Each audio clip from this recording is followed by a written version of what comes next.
परमेश्वर कबीर साहब जी महाराष्ट्र के पंढरपुर के पास एक आश्रम बनाकर सत्संग किया करते थे। सत्संग में ज्ञान की बातें बताते थे जो सभी लोगों को बहुत अच्छी लगती थी। श्रद्धालु लोग कबीर साहिब जी के ज्ञान से प्रभावित होकर नाम दीक्षा लेकर भक्ति करने लगते थे। धीरे धीरे उनको भक्ति करने से बहुत से चमत्कार भी होते थे। कबीर साहब जी के सत्संग समागम में लोग बड़ी उमंग से आते थे।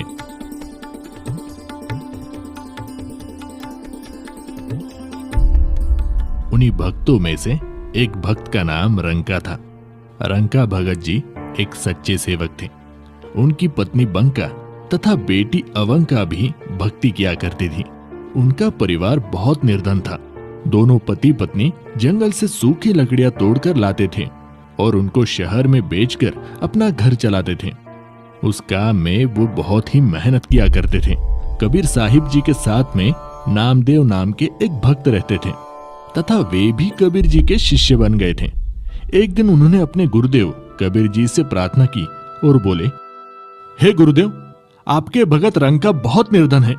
ये जंगल से लकड़ियां तोड़ कर लाते हैं और उसको शहर में ले जाकर बेचते हैं। वहां से धन इनको प्राप्त होता है और उससे ये अपना गुजारा बड़ी मुश्किल से कर पाते हैं। इनका शरीर भी बहुत कमजोर हो गया है।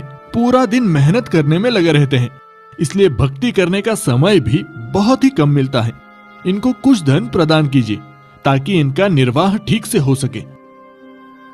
कबीर साहिब जी ने कहा, भक्त नामदेव, मैंने इनको धन देने की बहुत बार कोशिश की, परंतु ये लेते ही नहीं।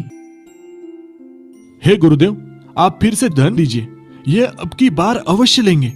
बड़े दुखी है दोनों। ठीक है बेटा, समय आने दो। एक दिन रंका और बंका रोजाना की तरह जंगल से लकड़ियां सिर पर लेकर आ रहे थे। जिस रास्ते से वे दोनों आ रहे थे तो कबीर जी अपने शिष्य नामदेव जी को साथ लेकर उसी रास्ते पर आ गए।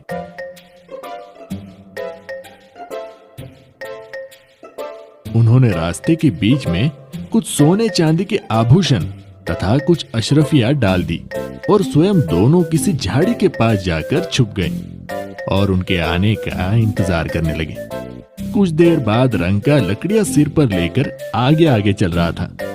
उनकी पत्नी बंका भी पीछे पीछे लकड़ियां लेकर आ रही थी। अचानक रंका की नजर नीचे पड़ी। उसने देखा कि सोने चांदी के आभूषण तथा अशरफियां पड़ी हुई है। अरे, इस घने जंगल में ये किसका धन गिर गया है? यहाँ तो कोई भी आसपास दिखाई नहीं दे रहा है।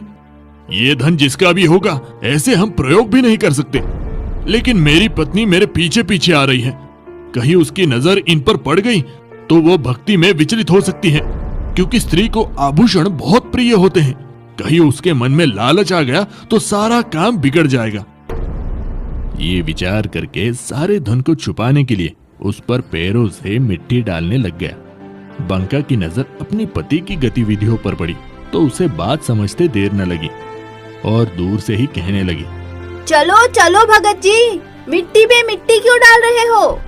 हाँ हाँ, चलो घर चलते हैं, आज तो बहुत देर हो गई। फिर दोनों पति पत्नी उस सारे धन को लांघकर घर चले गए। देख लो नामदेव, अब मैं क्या करूं, ये धन लेते ही नहीं। नामदेव जी को भी एहसास हो गया कि उनके लिए ये धन तो मिट्टी के समान है। वास्तव में धन तो राम नाम की भक्ति का धन होता है जो कभी भी नष्ट नहीं होता। ये इतना निर्धन होते हुए भी भगवान के दिए में खुश थे। अपनी कोई इच्छा नहीं रखते, केवल भक्ति को आधार बनाकर अपनी जीवन यापन कर रहे हैं। ये वास्तव में परम भक्त हैं। कबीर साहिब जी कहते हैं, कबीरा सब जग निर्धना, धनवंता न कोय, धनवंता सोई जानियो, राम नाम धन होए।